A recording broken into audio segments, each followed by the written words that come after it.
Hai, kita kembali lagi. Di sini kita akan membahas tentang materi globalisasi. Sebelum kita membahas materi tersebut, ada pula tujuan pembelajarannya. Yang pertama, siswa mampu mengetahui pengertian dari globalisasi. Yang kedua, siswa mampu mengetahui contoh globalisasi dalam kehidupan sehari-hari. Yang ketiga, siswa mampu memahami dampak positif dan negatif dari globalisasi. Nah, apakah kalian tahu apa itu globalisasi? Ya, globalisasi dapat diartikan sebagai sebuah proses di mana batas-batas dalam suatu negara menjadi bertambah sempit karena adanya kemudahan dalam berinteraksi antar negara, baik perdagangan, gaya hidup, informasi, maupun dalam bentuk interaksi lainnya.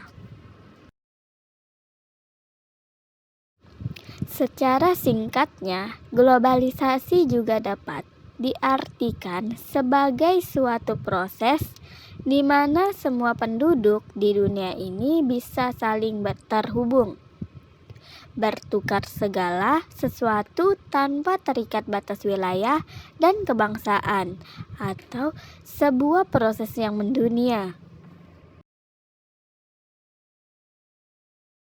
Adapun faktor terjadinya globalisasi.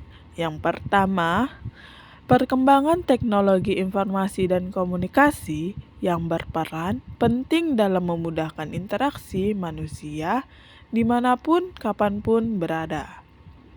Yang kedua, adanya kerukunan antar negara yang bisa memungkinkan terjadinya kerjasama antar negara baik dalam hal ekonomi, politik, maupun budaya. Yang ketiga, berkembangnya teknologi transportasi yang mempermudahkan akses transportasi dan ekspedisi antar negara. Adapun contoh-contoh globalisasi dalam kehidupan sehari-hari. Yang pertama, banyak produk asing yang beredar di Indonesia mulai dari busana, alat elektronik, hingga makanan. Yang kedua, banyak pasar swalayan atau supermarket menggantikan pasar tradisional. Yang ketiga, pergantian tenaga manusia dengan tenaga mesin, misalnya buru-buru pabrik, telah digantikan oleh mesin-mesin yang lebih efisien. Yang keempat, jual beli online harus berkembang sehingga jual beli tidak hanya dilakukan di pasar. Yang kelima, meningkatkan penggunaan gadget karena gadget mampu menawarkan berbagai fitur yang membuat segala hal lebih efektif dan lebih efisien. Contoh yang keenam, banyak tenaga ahli dalam dunia kerja Indonesia. Dan yang ketujuh, terjadi pertukaran budaya internasional seperti K-pop dan budaya hip-hop dari barat. Yang kedelapan, peran wanita yang mulai sejajar dengan pria sehingga wanita bisa bekerja di setiap bidang yang dikerjakan oleh pria. Yang kesembilan, persebaran informasi yang sangat cepat sehingga banyak sekali hal kecil yang bisa merajalela atau viral di dunia maya. Contoh yang ke-10 dibentuknya Perserikatan Bangsa-Bangsa atau PBB yang menjadi wadah yang memungkinkan proses globalisasi berjalan dengan lancar. Yang ke-11, pemerintah lebih terbuka dan demokratis mulai dari pemerintah desa hingga pemerintahan pusat. Yang ke-12, masuknya ideologi-ideologi asing sehingga kita harus berpegang teguh pada Pancasila.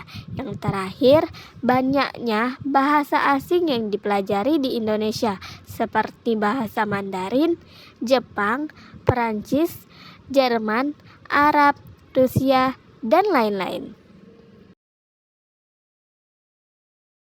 Dampak-dampak positif globalisasi. Yang pertama, meningkatkan etos kerja yang tinggi, suka bekerja keras, disiplin, mempunyai jiwa kemandirian, dan rasional. Yang kedua, menyebabkan kehidupan sosial ekonomi lebih produktif, lebih efektif, dan lebih efisien, sehingga membuat produksi dalam negeri mampu bersaing dengan di pasar internasional. Yang ketiga, tingkat kehidupan yang lebih baik. Yang keempat, dapat memperoleh lebih banyak modal dan teknologi yang lebih baik. Yang kelima, meluaskan pasar untuk produk dalam negeri. Yang keenam, kemajuan di bidang teknologi, komunikasi, informasi, dan transportasi yang memudahkan kehidupan manusia. Yang ketujuh, mobilitas tinggi. Yang kedelapan, informasi dan ilmu pengetahuan menjadi mudah didapat. Yang kesembilan, berkembangnya industri pariwisata yang mampu menambah devisa. Yang terakhir, meningkatkan pembangunan. Ada juga dampak negatif globalisasi. Yang pertama, masuknya nilai-nilai bangsa barat yang banyak ditiru oleh masyarakat. Yang kedua, lunturnya semangat gotong royong, solidaritas, kepedulian, dan kesetiakawanan sosial. Yang ketiga, maraknya penyeludupan barang ke Indonesia.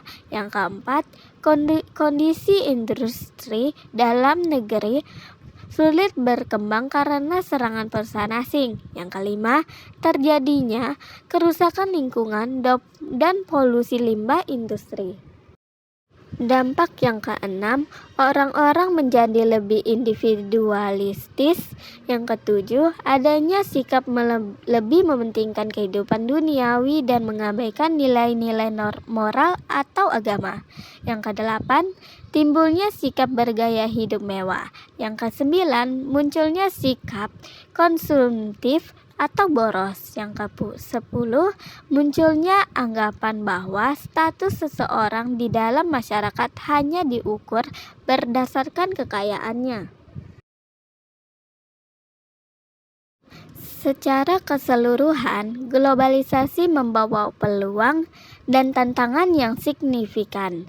Penting bagi negara-negara dan masyarakat untuk mengelola dampak globalisasi dengan bijaksana, memastikan bahwa manfaatnya dapat dirasakan secara merata dan dampak negatifnya dapat diminimalisir.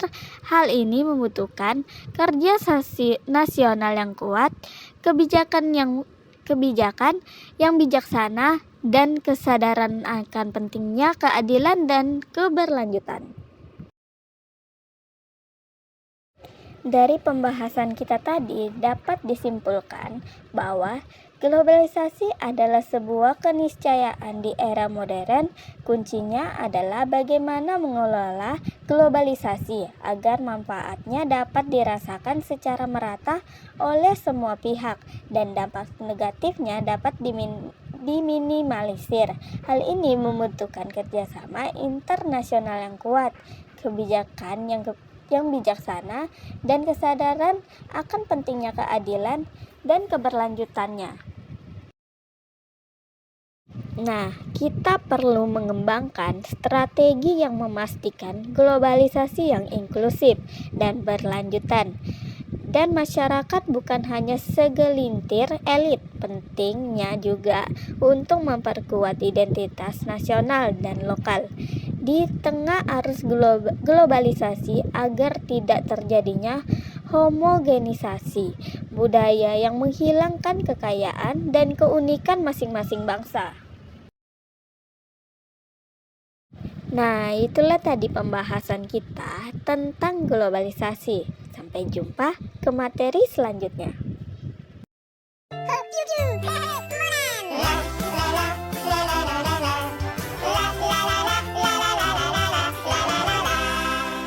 Lay